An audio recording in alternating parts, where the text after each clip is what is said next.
오늘은 노인과 바다, 야수의 심장으로 한 방을 노리다를 주제로 얘기해보겠습니다. 노인과 바다는 쿠바의 작은 어촌에 사는 노인 어부 산티아고의 이야기입니다. 산티아고는 오랜 기간 물고기를 잡지 못해 불운한 상태에 있습니다. 그러던 어느 날 산티아고는 홀로 먼 바다로 나가 거대한 청새치를 낚게 됩니다. 청새치는 엄청난 크기와 힘을 지니고 있었고 산티아고는 청새치를 잡아 올리기 위해 며칠간의 사투를 벌이게 됩니다. 산티아고는 끈질기게 버티며 청새치와 싸우고 마침내 힘겨운 싸움 끝에 청새치를 잡는 데 성공합니다. 하지만 승리의 기쁨도 잠시 집으로 돌아가는 길에 상어떼가 나타나 청새치를 갉아먹기 시작합니다. 산티아고는 상어들과 싸우며 청새치를 지키려 하지만 결국 상어들은 청새치의 살을 모두 갉아먹고 산티아고는 뼈만 남은 거대한 청새치를 이끌고 항구로 돌아옵니다.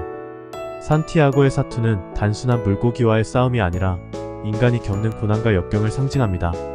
산티아고가 보여준 불굴의 의지와 고독 속에서 끝까지 포기하지 않는 정신력은 깊은 인상을 남깁니다.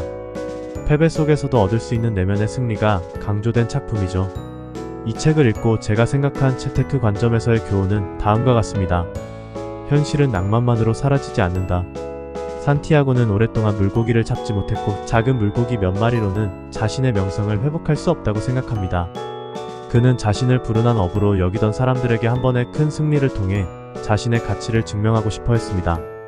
사자 꿈을 자주 꾸는 야수의 심장을 가진 산티아고는 먼 바다로 나가 청새치와 사투를 벌이죠.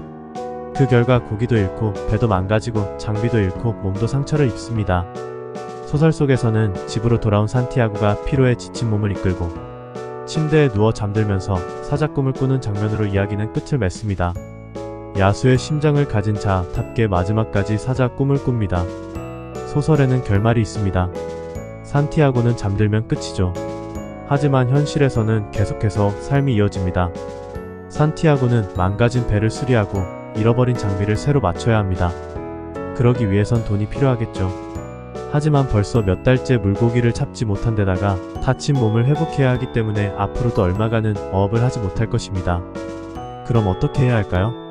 생계비 대출을 받아야겠죠. 아마도 산티아고의 신용이 높지는 않을 것 같아 고금리 대출을 받아야 하지 않을까 싶습니다. 노년에 연금을 받는 것도 아니고 대출을 받아야 한다니 막막합니다. 산티아고는 자신의 용기와 도전을 자랑스럽게 여길 수 있습니다. 자신의 능력과 정신적 강인함을 증명했음에 뿌듯해할 수 있습니다. 그런데 그 후에는요? 야수의 심장을 가지고 거대한 청새치를 잡았지만 온전히 현금화하지 못했고 결국은 빚만 늘어난 현실을 마주해야 합니다. 야수의 심장을 가진 분들이 선물 투자, 코인 투자와 같이 위험한 투자로 큰 돈을 버는 경우가 있습니다. 현금화에 성공하면 다행이지만 욕심을 부리다가 결국 모두 잃는 경우도 많죠.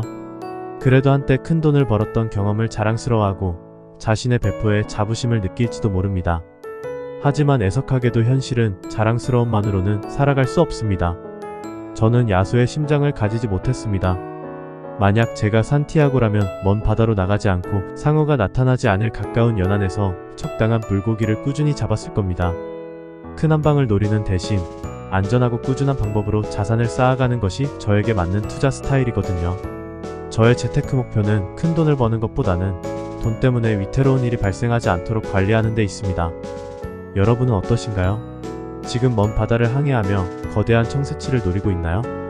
아니면 가까운 연안에서 작은 고등어를 꾸준히 낚고 계신가요?